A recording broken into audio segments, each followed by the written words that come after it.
you all are looking at me and, you know, like judging me because of my big eyes and the whole green skin thing, like, oh, he's an alien. I'm not. I'm telling you, I'm not. I don't, well, if you think about, like... well, yeah, I'll just, what was the question?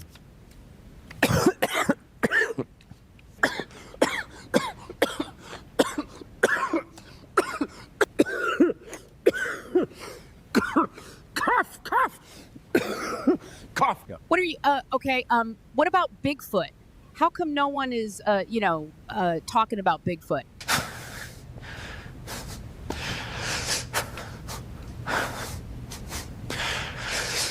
And you're an alien, and he's an alien, and she's definitely an alien. But I am not an alien.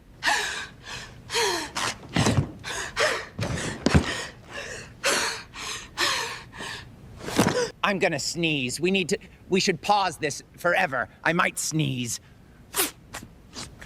What? What? Come on. Me?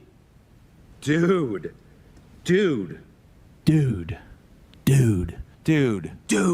I plead the 5. Or what is it that you humans say? That we humans say? You know what? No, I'm done. I'm gonna stop.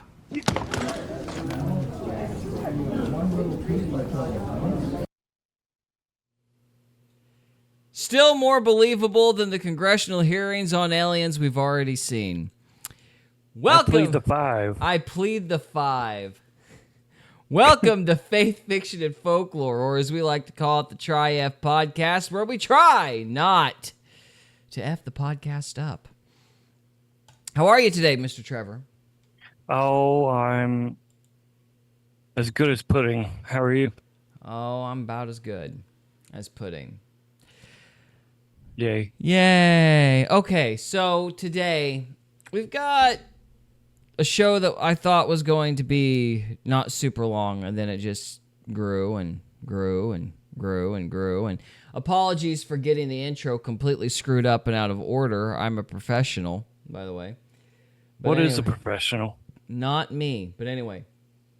So what we're going to talk about tonight is we're going to kick it off with NDEs about hell. That'd be topic number 1. What kind of NDEs? Hellish NDEs. Sweet. Anyway, so yeah, we'll start there, and then we've got... I guess I need to say it very quickly. I have been trying to do research for a book that might be happening in the future. Maybe. What kind possibly. of book? Nothing's real until it's official, I guess. Nothing's official until it's in your hand, I should say. What kind of book is it? It is a book. The general premise of it is the history of evolution in film, how evolution became to be popular in film. So it's like a history book? Yes, it's a history book. Working title okay. is Darwin Goes to Hollywood, if it actually goes through all the proper channels. So I've been doing research on that. And the reason I'm bringing it up is my brain... I haven't been able to do any research on the podcast stuff, like at all. My brain is full of H.G. Wells. Like, just to give you an idea, I have read The Time Machine, The Island of Dr. Monroe. What else? The Open Conspiracy, First Men on the Moon.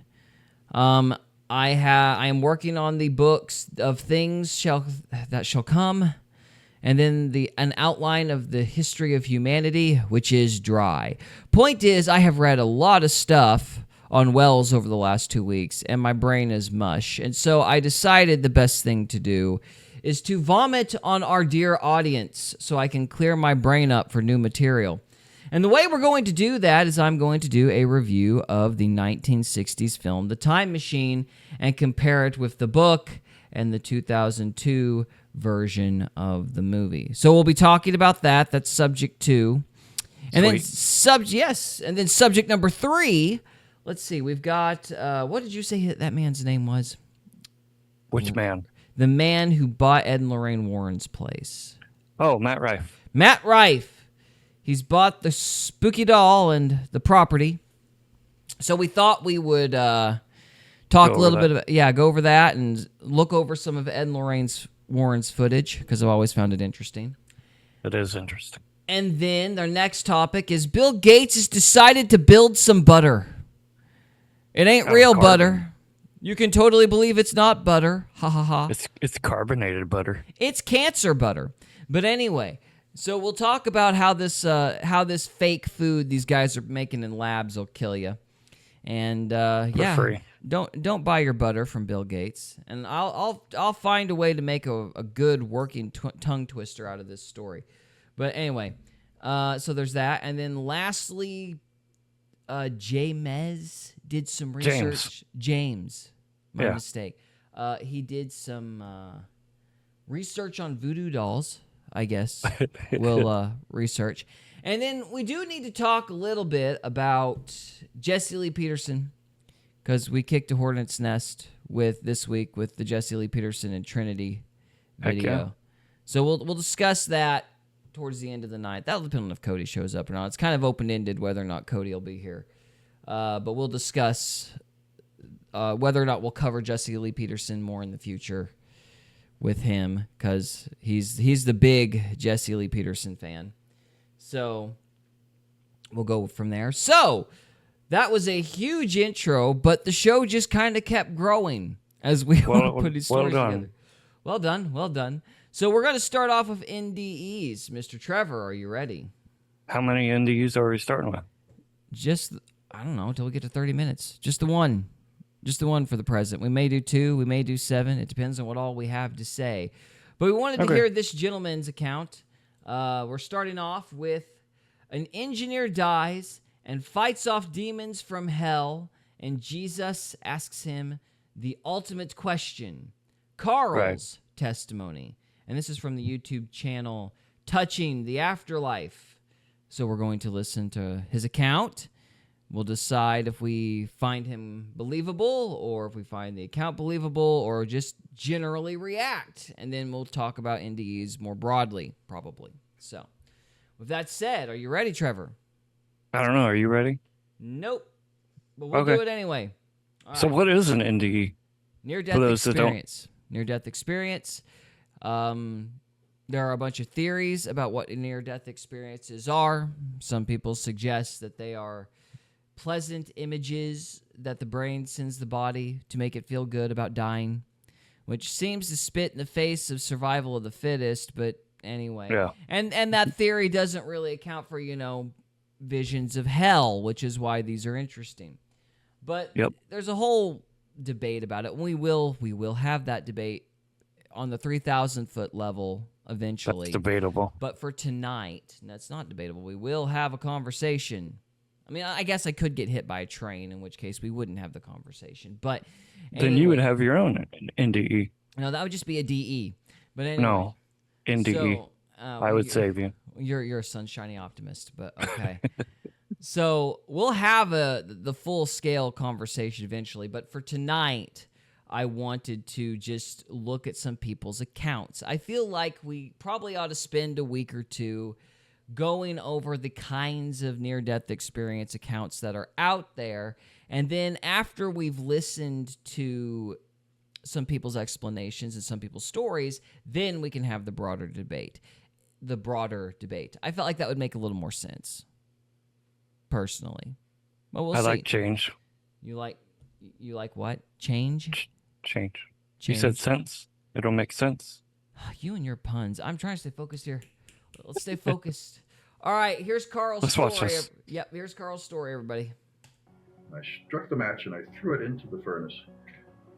The natural gas blew up in my face, actually threw me across the hallway, and then it was dark again.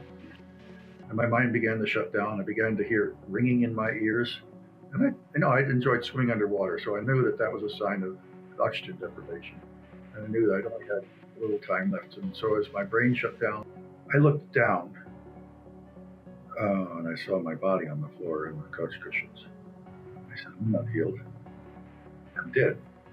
And I stood up to face whatever this thing was, and then right through the wall of my living room walked 2 creatures, and they had talons on all 20 digits, the fingers and the toes, and they were carrying in their hands manacles. Both of them had a set of manacles. They looked like a gray metal, and they were very big and very heavy. And they showed me hell. It was awful. It was horrible. It was chaotic. It was incredible suffering, just beyond language to describe. And you're at the mercy of these creatures which hate you with an absolute passion. Christ was standing right to my left. My first thought was, you guys aren't going to get very far because Jesus is right here and he's going to protect me. But he didn't say a word and he didn't make a move, and they kept on coming. I really like how this lady puts things together on her welcome to channel. Touching the Afterlife. Yeah, that's pretty good. I didn't realize that was an intro when I looked at the transcript, so we may have to skip ahead a little bit here because I just want to get into his story. But yes, that was a very well done intro. She does a very good job, so we'll see how... we'll see if they just jump right into it or if we're going to get, kind of the broader life story before the account. You know what I'm saying? Yeah, I only got about 10 minutes into it before I saved it. Okay, so you have watched this before. Just like the first 10 minutes. All right, does he talk about his experience in the first 10 minutes? He started into it, yeah. Okay, so we'll let her do an intro, and then we'll try to skip ahead then. Get that down as quick as possible. My guest today is Carl. Carl died and thought he was going to hell when demons converged on his body. Then Jesus showed up and took him out of the gates of hell, but asked him this ultimate question. Find out what the question was. You don't want to miss this. Carl, thank you for being with me today. Julie, thank you for inviting me. I appreciate the opportunity to share my testimony with you and your audience. Well, it's wonderful to have you, and we are excited to hear your powerful testimony. So why don't you start with the year 1978, where it all began? So 1978 was the year that I gave my life to Jesus Christ. And it began with C.S. Lewis, an awesome author. I still enjoy reading his works. But I got a copy of a book called Caught Up into Paradise by Dr. Richard Eby. And this was not the first near-death experience I had read, but it was really the first Christian near-death experience I'd read, and it put a whole new perspective on it. And one of the things in the book was God, while he was talking with Dr. Eby, offered to answer any question he asked. I thought, wow, what an opportunity. And I read the book and appreciated the testimony and the questions. But when I was done reading, I said, really, this is a doctor and he's a Christian. And the questions he answered were so basic. I felt, even as a new Christian, I could have answered those myself just from reading the scriptures or from church history or from general theology. And I said to myself, well, if I ever had a chance like that, I would want to do a lot better. So not knowing that I would ever have a chance, I still created a list of questions I thought would have been more appropriate to ask if I had an opportunity like that. And so I created that list, and it was very basic. And I went on from there with my college education and continued my Christian growth. There was and I'm not pronouncing his last name right, but his first name was Dave. And Dave was what I like to call a Jesus person. There are not very many of these around, but they are just sold out for Jesus. And he was on target because one of the things he's... All right, I think I'm going to try to skip ahead here and try to get to the actual account. Get to his... Yeah, because we're hearing kind of the setup, and what I'm looking for is I'm looking for the exact details, how it happens, what order do things happen, is there a tunnel of light, is it just some demons walking into the room, and we want to compare and contrast differences in accounts as we go on. So that's what I'm looking for. Oh, so, I see. Yeah, so we're gonna try to jump ahead to the actual account. The fluid, which had been down in my lungs, now came up, and I found I couldn't breathe. I couldn't even talk in the room at night, which actually prolonged my life because I developed pneumonia, and my lungs were seeping fluid, and the fluid began to collect in the bottom of my lungs. But as long as I was upright, I was relatively okay because the couch was too short. I'm about 6'4", and that couch was nowhere near that. So I just kind of propped myself up on the arm, and I would try to sleep sitting up. That didn't work very well. But I got desperate for sleep. The third night, I hadn't slept, I hadn't eaten, I hardly drank anything. I was hungry, thirsty, and mortally tired. And I thought, I've got to lie down. Where can I lie down? There was no guest room in the house. So I pulled the cushions off the couch and I laid them out on the floor. And I thought, I will just lie down here on the floor and try to get some sleep. And so I lay down on the floor on the couch cushions. And that was my big mistake, because when I did that, the fluid, which had been down in my lungs, now came up, and I found I couldn't breathe. I couldn't even talk. In fact, I couldn't even move, because I'd forgotten my bowl of ice water for my hand. And when I tried to get up to go get that bowl of ice water, I couldn't move. And then I found I couldn't breathe. And then I couldn't even speak. It was like I was just nailed to the floor and unable to breathe. And I realized this is not good. I turned off all the lights in the house. It was like midnight. Everybody was asleep in their bedrooms. And I was suffocating. I knew I had 5 or 6 minutes before I would lose consciousness, and another 5 or 6 minutes before I would be brain dead. And that was very frightening. I couldn't call for help. I couldn't help myself. And I realized in a moment that the only option I now had was to pray to God for help.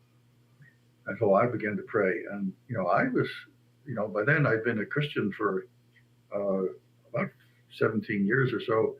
And I taught Bible classes, and I taught on prayer. I knew how to pray. So I prayed, and I prayed really good prayers, and nothing happened. And my mind began to shut down. I began to hear ringing in my ears. And I'd enjoyed swimming underwater, so I knew that was a sign of oxygen deprivation. And I knew that I only had a little time left. And so as my brain shut down and my prayers became limited, I realized I needed to come up with a prayer that would be effective. And the best thing I could come up with was one last word. As my mind shut down, I thought of one last word, and that was help. And behind it, I put the intention that I would accept help from God on any terms he was going to give me. And as soon as I prayed that prayer, my pain disappeared. I'm already dubious, Trevor. Why is that? You don't believe him? Well, I'm not sure if I don't believe him because I'm having doctrinal disagreements or if there's some other reason. I'm getting dubious, and I'm in the process of trying to guess why I'm getting dubious. I think it's because I'm getting a little... I'll put this. I'm suspicious of this whole, I prayed really good prayers. Oh. I'm like... He's a prayer warrior. I don't... Please define to me the difference between a good prayer and a bad prayer in a self-preservation situation. I would be curious as to what that is. So phrases like that, that's already got my gander up. I'm like, what are you talking about, bud? Well, you know the verse where it says faith without works is dead? Yeah, I hear it quite a bit. Given that I believe you can keep given that I believe that you don't lose your salvation, I get told that scripture all the time. And personally, everybody who reads it is wrong, except for me. Anyway. Personally, what I take from that particular verse is works is your walk with God. So your prayer, your prayer life, that's your works. That's what I take from it. Yeah, prayer's a work. So that is a work that you do. If you're good at praying, not good as in I can pray for 20 hours a day, and the people who pray for a long time, that's not good prayer. That's just being able to monologue. Well, I don't think there's any such thing there's beyond what Christ told us, our Father who art in heaven, hallowed be thy name. Like he gave us a model for prayer, but beyond that, I don't know if there would be a distinction between a good prayer and a bad prayer. It seems a little... So every prayer is a good prayer? Well, I'm wondering what he means, I guess is what I'm getting at. Okay. I'm like... Okay, when I hear that, I'm thinking... Okay, when I hear good prayer, I'm thinking selfless, asking for something that doesn't benefit you. But I'm not sure that's actually a scriptural definition. That's just the thing that pops in my head.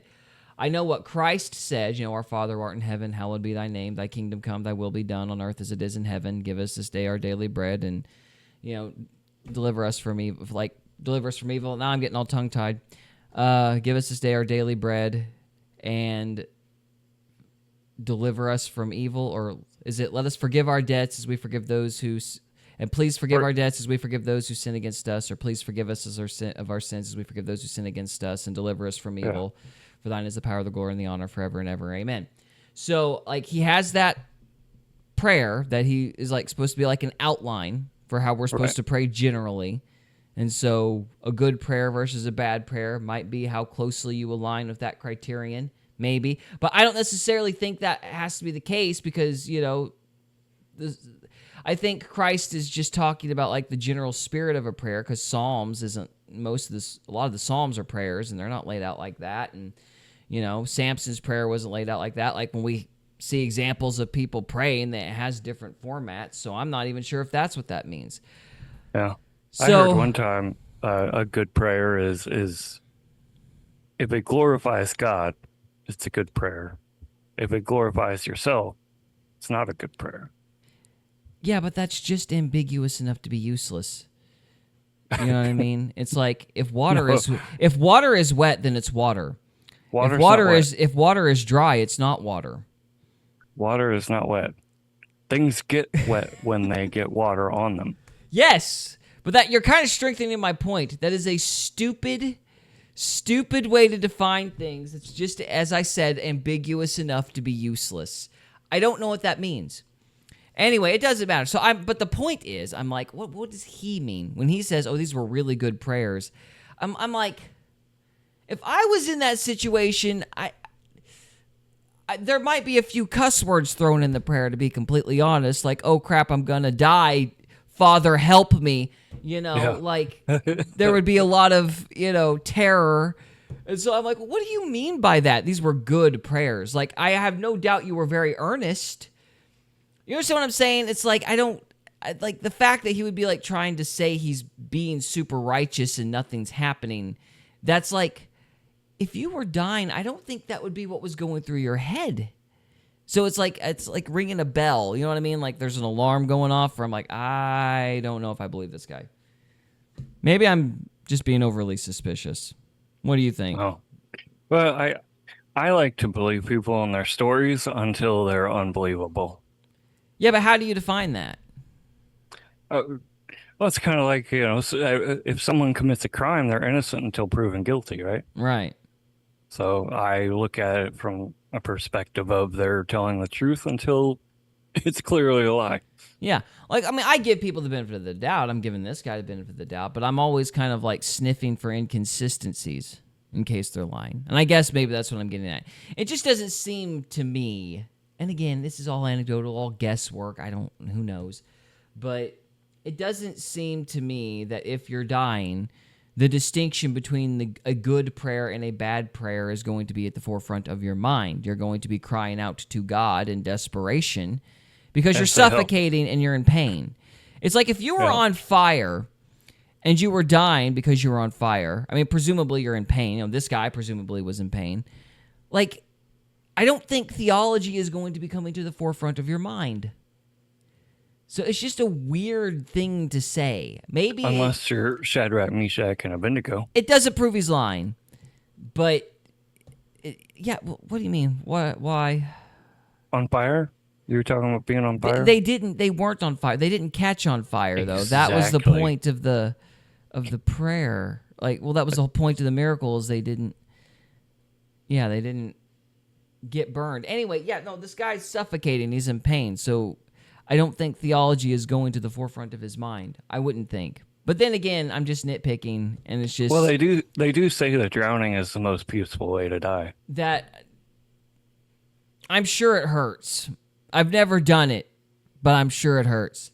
Anyway, I'm just nitpicking. What I'm doing is I'm having an emotional response where I start being suspicious, and I'm trying to guess why I feel that way. Well, I think Cody would tell you not to have emotions.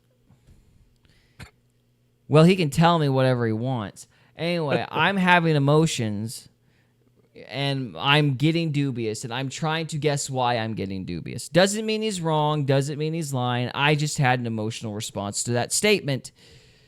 And now I'm like raising an eyebrow at the dude already, and we're like 2 minutes in. I'm just trying to slow down and go, okay, why do I feel that way? And then everybody can be like, well, you're an idiot. Just relax. And then You're not an idiot. well, I don't know. That's for the audience to decide, I guess. But Don't live by your audience's demands. all right. Let's just keep listening to this guy. Let's see if we can. Okay. Let's see what else he has to say. And the burn pain not only disappeared, but I was born with scoliosis, and so that always gives me a low grade pain in my back, and so even that was gone, and the hunger and the thirst was gone, and I stood up in the room and I looked around, and I was amazed because even though the lights were off, the room appeared to be brightly lit, but there were no shadows. I thought, well, that's really strange. But I thought, I'm healed. And not only healed, I'm miraculously, amazingly healed because now I can see in the dark. And I took a breath, so to speak, and I could smell. And now when I had been in undergraduate school, I had a really bad case of the flu, and that caused me to lose most of my sense of smell. But now I could smell things I never smelled before, and I could discern the things I didn't even know I'd smelled before. I could tell I was smelling the paint on the wall. I could tell I was smelling the paper in the books. I could tell I was smelling the fabric on the couch. And I knew what those smells were. Okay, so that's consistent. Hyper clarity. That's like a big running theme with NDEs. So there's that. You're like a sixth sense. All Well, your just senses heightened. like a heightened version of your pre-existing senses. I'd never Back smelled to our before. original selves. Wow. Yeah. Sense of smell is really good, and my hearing was amazing. I listened carefully, and I heard trucks going by. Well, the nearest street that trucks were allowed to go on was 5 blocks away. You could never hear that normally in the house, and here I was hearing it very plainly. And my sight was amazing. I looked out the window, and I could see in the dark across the street to my neighbor's yard, and focusing near, I looked at these window screens, and I could focus down and see the individual wires in the screen, and I could see flakes of corrosion on those wires. And then I looked across the street, and I could see my neighbor's lawn. I could see individual blades of grass. I looked between the blades of grass. I could see the granules of dirt in my neighbor's yard across the street at midnight in the dark. And I thought, wow, praise the Lord, I'm healed. And then I looked down, and I saw my body on the floor in the couch cushions. I said, I'm not healed. I'm dead. This is not good. Well, as an engineer, I'm a problem solver, and I had read near-death experiences before, and I heard about people who had died and come back, and I said, I've got to come back. But I need help. So first I thought maybe I can go wake up one of the family and bring them to see the body, and then call for an ambulance or something. So the nearest bedroom was my daughter Alex's bedroom. And so I walked out of the living room down the hallway and went to open her door. And when I tried to grab the door handle, my hand went right through the handle. I said, oh, I can't open the door. I said, if my hand can go through the handle, I can go through the door. I walked right through that door. And it was an interesting sensation because as I passed through the door, my sight became occluded. That is, inside the door, I couldn't see. So inside the solid door, I could not see. But as soon as I emerged on the other side of the door, I could see again. And again, my daughter's room with the lights off looked like it was fully lit, but no shadows. And as I passed through the door, it had an interesting sensation. It felt like I was passing through a falling stream of cool sand. So it was like pressure on me, and it felt cool to my spiritual body. And I got through the door, and I went over to my daughter's bed, and I said, Alex, wake up. I need to talk to you. And she couldn't hear a word I said. I could not make any sound to wake her up. So I tried to push on her shoulder and tap her on the head, and my hand went right through her. And she didn't even move. thought, oh, this is not good. I need help. So I thought, I'll try my son.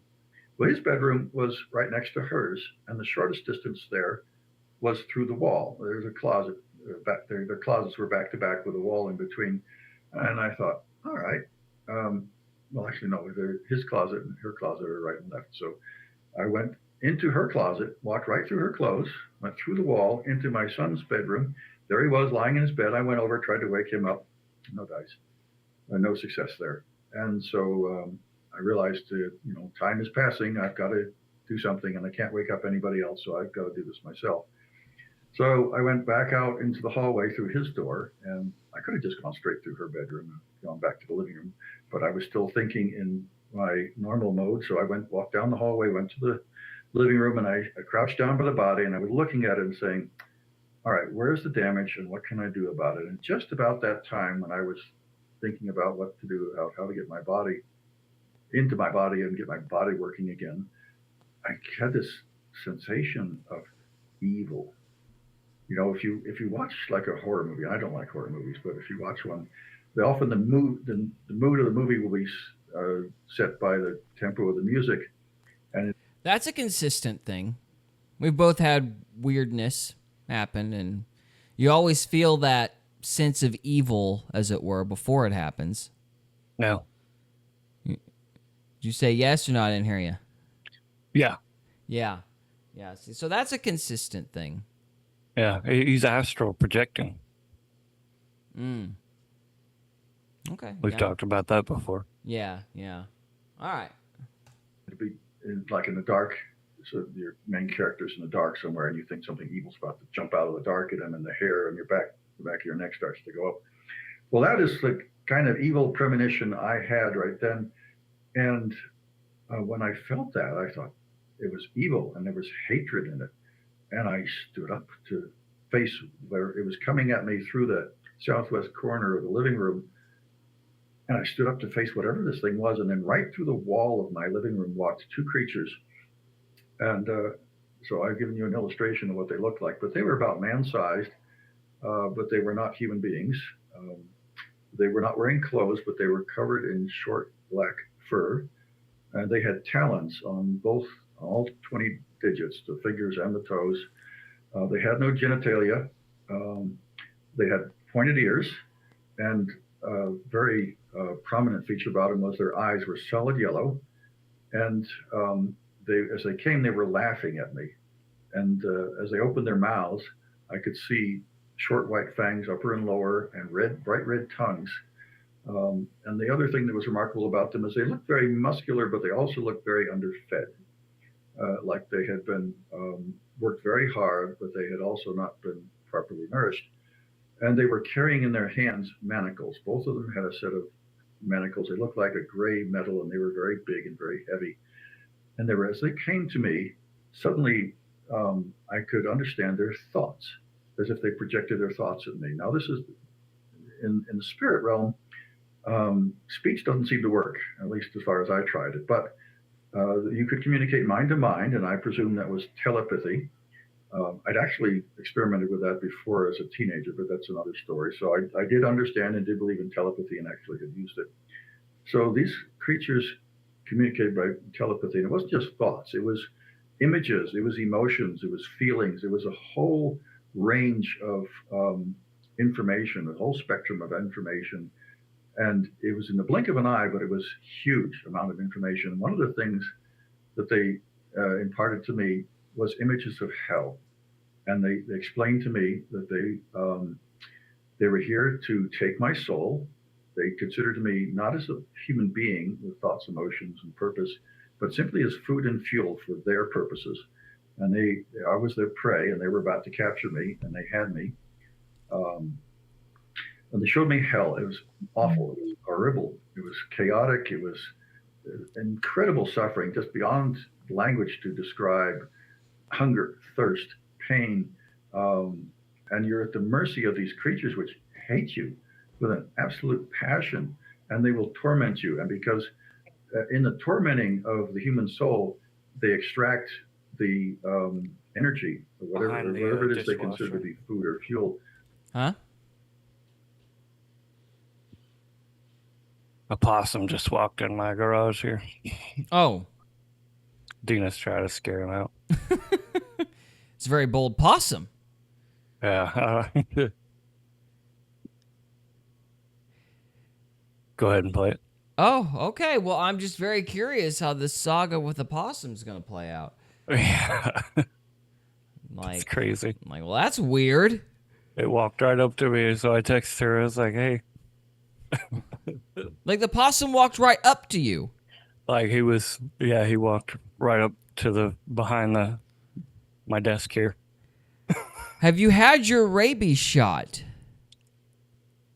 Maybe I should get that, huh? That would be a good thing, because that possum might not be in its right mind, sir. I don't know. It might just be looking for something to eat. Yeah, your ankle. Let's hope not. Yeah. You might want to do something about the little varmint. But okay, all right. Well, I'm gonna keep listening to this guy talk keep about going. hell. I mean, good luck to you with your possum. Thank you. from you through tormenting. So they have no reason to hold back on any torment, and they will torment you to the maximum degree. And they were evil creatures, chaotic, malevolent, and just. But they were also powerful. I could sense that these things could handle me like a dog would handle a kitten. So there wasn't any obvious way to resist them. And I protested. I said, "I'm a Christian. I'm baptized. I confess Christ as my Savior. I'm born again. Da da da. I go to church and I give tithes and all the things the church had taught me were criteria for salvation." And they laughed. I thought that was funny. They said that they'd been with me my entire life, and they had been trying to kill me since birth. And really, I could tell you stories about how many times I escaped death by just a margin. I've got lots of scars to show it was closer than most people would like. But they said they had me because I had sinned and I had not dealt with my sins. And then they rattled off this enormous list of sins I had never properly dealt with, things the church had taught me were inconsequential. Some of the things that amazed me that were sufficient to send me to hell were like just being cross with the cashier in the supermarket because she was processing the order too slow. Okay. Well, now I know the answer to why he was making a fuss about good prayers. Yeah. Are these What is that? Yeah, this whole NDE thing isn't actually an NDE thing, Trevor. It's some guy saying you can lose your salvation. That's why he did.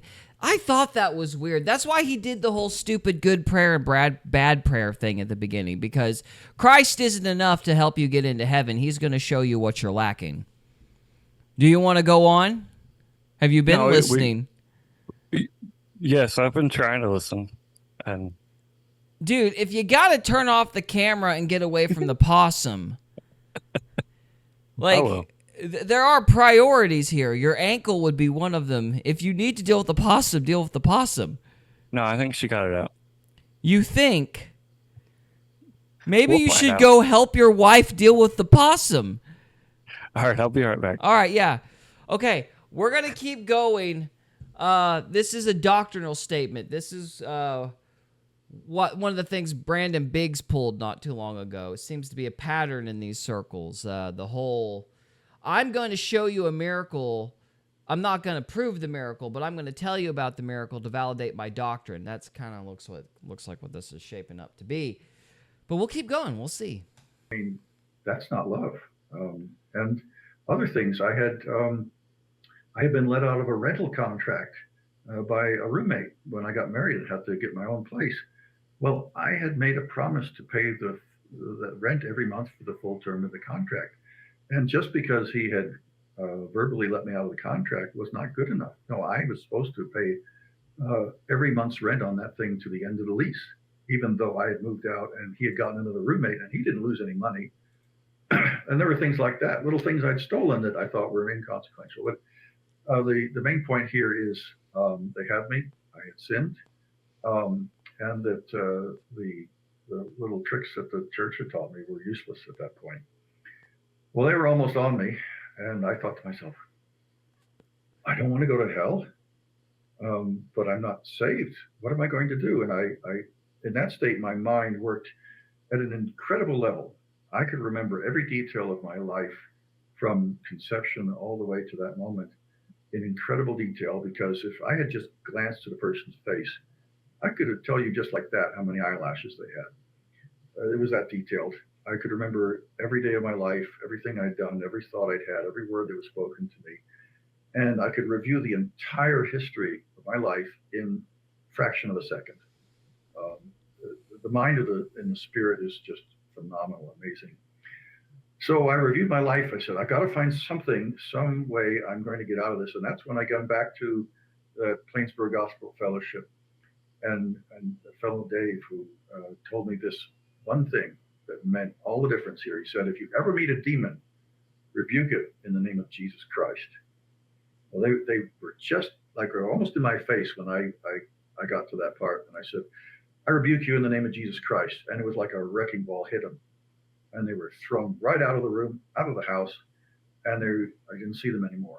And so there I was back in my living room looking down at my dead body, my corpse, and thinking, wow, I really need to get my body going now because I am lost.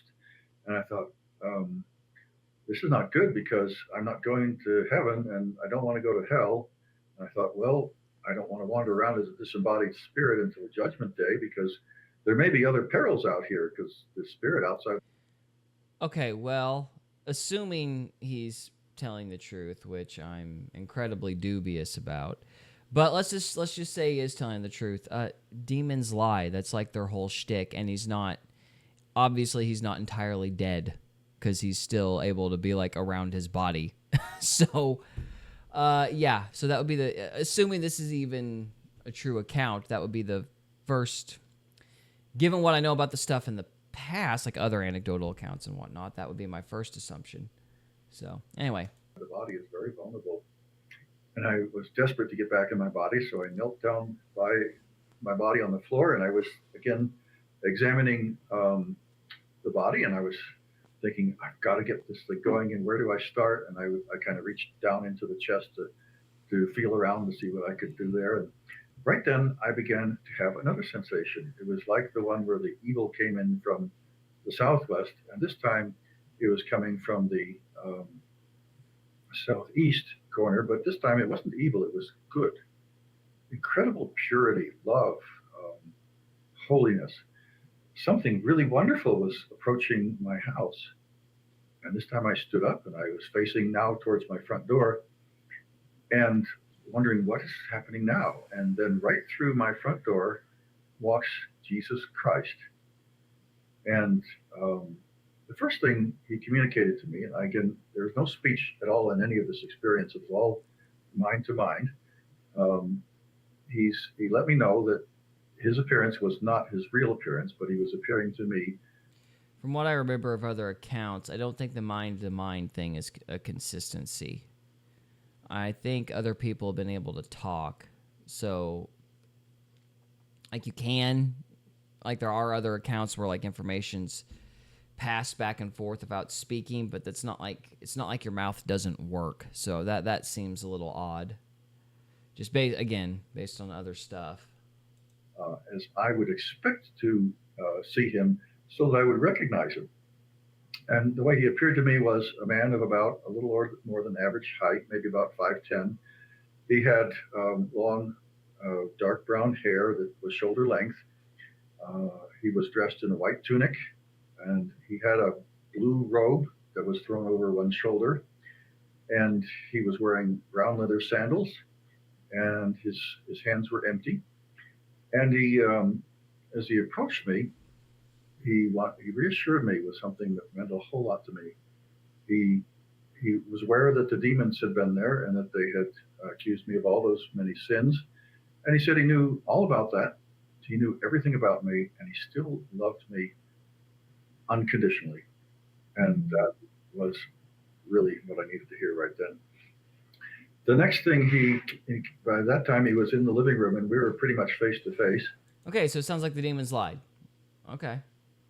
I mean great. And the next thing he let me know was he was disappointed in me because I had had so much purpose in this life, and I had really accomplished none of it. He said that because I had invoked his name, that was sufficient for me to go to heaven at that point. But I had accomplished nothing of any merit in this life. And so I would go to heaven as the least of saints, basically with no rank, no reward, just eternal life, which was certainly much better than hell. But I was shocked because I had been a model church member. I had done everything they had told me to do. And he didn't explain why I had not met the criteria, but I later figured out that it was wrong motives. So what you do is not as important as why you do it. What is your motivation for it? I had done it out of duty. Okay, this is just me being like emotional and just having like, hey, hello, Bad Intro. It's good to see you. He says, oh, wow, finally seeing you guys live. Yeah, our time schedule's been a little all over the place here lately. But we're still kicking. We haven't stopped. Not yet, anyway. So it's good to see you, Bad Intro. Speaking emotionally, I'm just going to say, like, I don't know if this guy's lying or not, but I always get really suspicious whenever people start throwing out doctrine and using their experiences to justify a doctrine. Now, that's emotional. That's not like a really good logical argument or anything, but that's just gut reaction. So we're just going to leave it there. Some of the stuff has been consistent with other accounts. Bad Intro says, you stating me being emotional while you are in a red legal office of the underworld makes me concerned. LOL. I am going with a little bit of the Hades vibe, aren't I? Yeah, I haven't exactly figured out a look I want yet. The red light bulb was literally all I had, and I got tired of the ugly fluorescence that I had because they kept putting a halo at the top of the camera. So I did backlighting, but all I had was a red light bulb at the moment. So I've been too lazy to change it since then. I might go with something else later. I don't know. But yes, it is a little bit underworld-esque. But hey, we're talking about NDEs today, so it's kind of appropriate. Anyway, so yeah, that's just take it for what it's worth. I just don't give a lot of, like, when people start going, this is the correct doctrine, and I know because I've been there, I just start going, okay, all right, whatever. But, and we'll see. We'll finish this guy's account up, and then we'll move on. Now, when Christ was talking to Peter, and he asked Peter, do you love me? Peter used the word philos, brotherly love. But Jesus used the word agape, which is selfless, unconditional love. And I wasn't even in that category. I was Al Pacino. So Bad Intro says you've got remaking of the Devil's Advocate star role of Al Pacino, all of you. That is quite the compliment, sir. I happen to like Al Pacino. Thank you very much. I appreciate that. doing it out of pragma, which means duty. I was doing it to get out of hell, to get into heaven, and to get a reward. And I didn't love God. I didn't love my fellow man. I even had a hard time loving myself.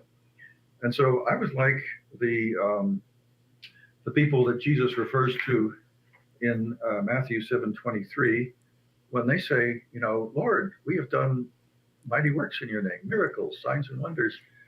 And he said to them, I guess you're right. He says you played the devil, and then he gives a... Dude, I don't know what that emoji is. I'm assuming that's a concerned face. He gives some kind of emoji. Your concerned face. Yeah. Apparently, I look like Al Pacino when he was playing Satan from The Devil's Advocate. Is that Bad Intro? It is Bad Intro. He's back. Hey. I think he's asking how you've been, sir. Been all right. Just had to scare a possum out of my garage here. Yes, Trevor almost got rabies. So there was that. No, it was just a baby.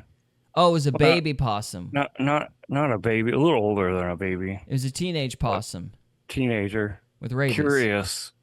Curious. No, Oh, okay. it didn't really hiss at me. It's more scared. It it Ah, it walked up in here and was just curious because I was being quiet, you know. okay. I gotcha. And then it saw me and was like, "What do I do?" And then I took a post-it note, threw it at him, and now he's in between some stuff. I would have to rearrange my whole garage to get to him.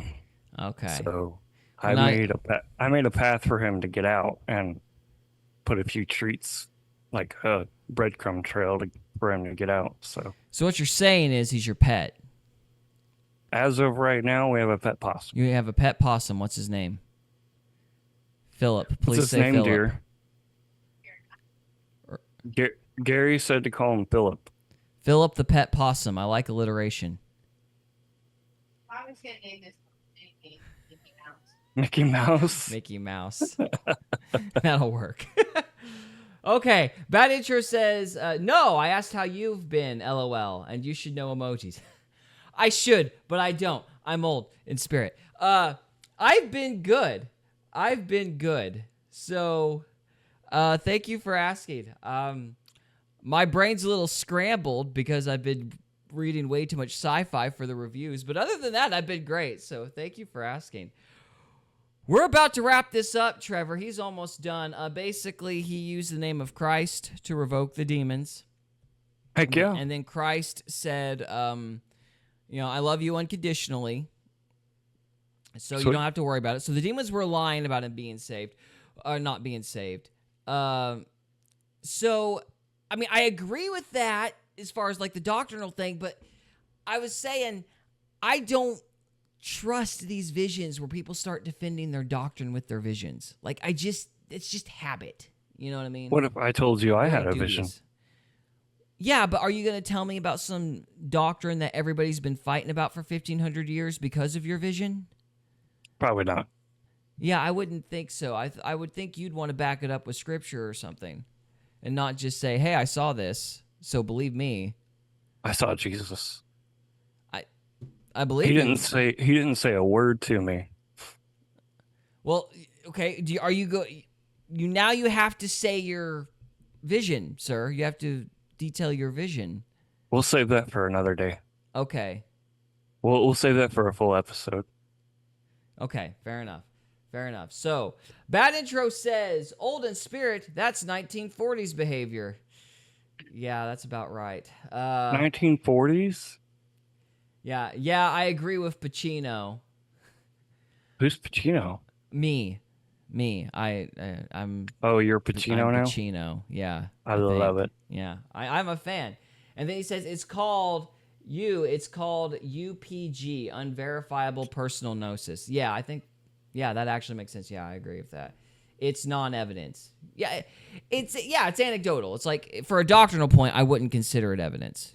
No, because you can't, like, that's just you. Like, you can't prove it. Like, it's a good anecdotal account. So, but, I mean, beyond that, I mean, you might be telling the truth, but inferences are where it gets dodgy. So, Bad Intro also says, yeah, it's called UPG, not you. Sorry. No, you're good. I got you. Unverifiable personal gnosis. I think that's a good term for it, actually. Yeah, so I always get suspicious when I hear people start making claims through that stuff. So, but that's just me. You know, people will take what you will from it. Let's finish what he has to say. I want to basically play this until he wakes up, and then we'll move on to part 2. Sound good, sir? Copy that. Roger. All And right. if you like the stream so far, don't forget to like. Oh, that's right. Subscribe. We have to advertise. We don't advertise at all. We're terrible about it. So, yes, subscribe. Tell your friends. Help us make money. We're poor. Don't subscribe. Just like the video. Or just like the video. There you go. Like, share, subscribe, or No, just don't like. share. Just like. Yeah, don't share. Don't embarrass us any further. Depart from me. I never knew you. And it took me a long time to figure out from that verse what was actually going on there. And what it was is those people believed in Jesus Christ, but they were using his name, his authority, his power to build their own kingdom.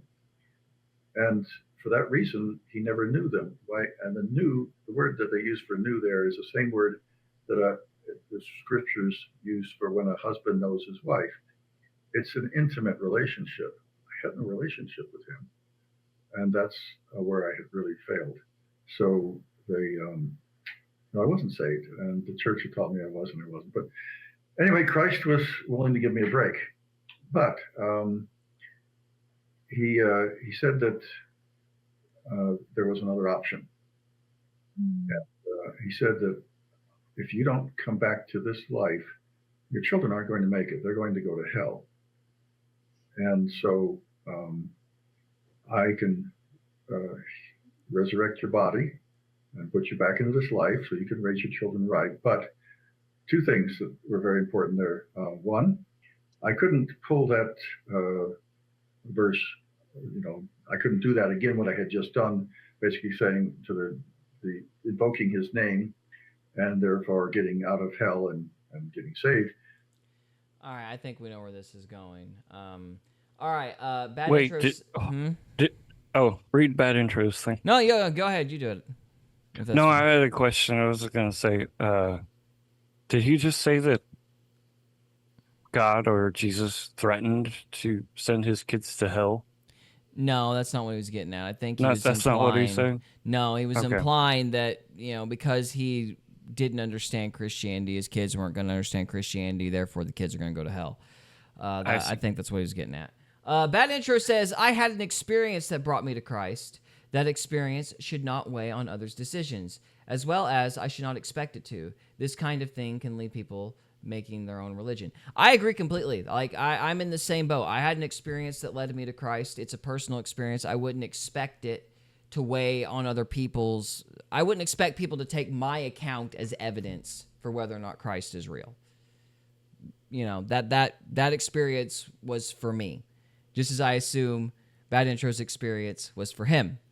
So I don't like this whole, we're going to use a supernatural occurrence to validate our doctrine thing. And I think that's a good point, that can lead to making your own religion.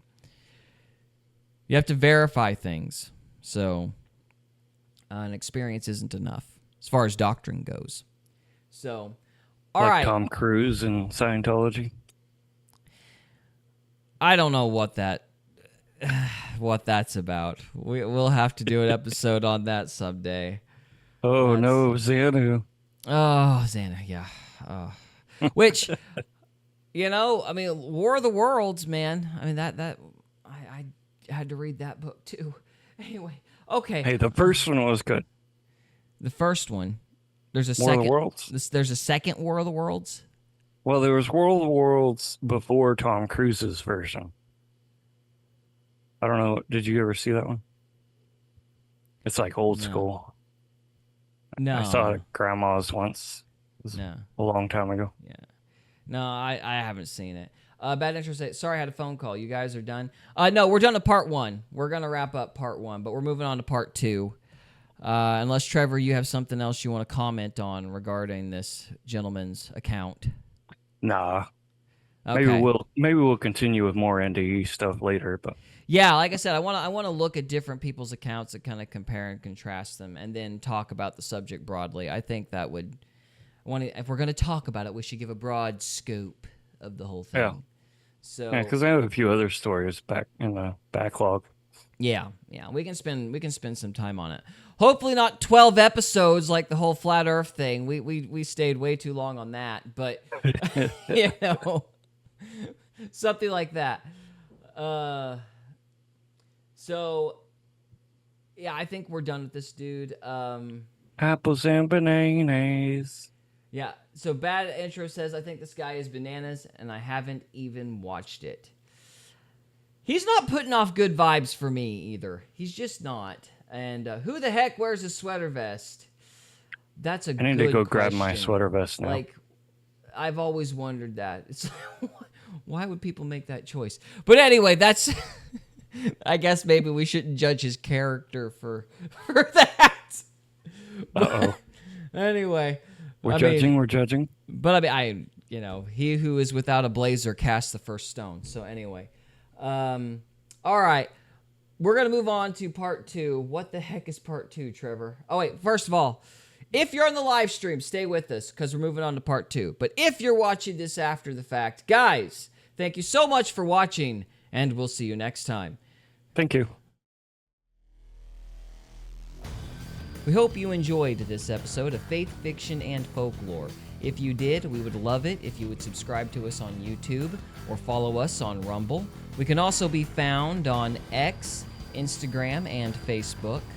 And we are available on Spotify, Apple Podcasts, Amazon Music, and iHeartRadio. Thank you again very much for listening, and we'll see you next time.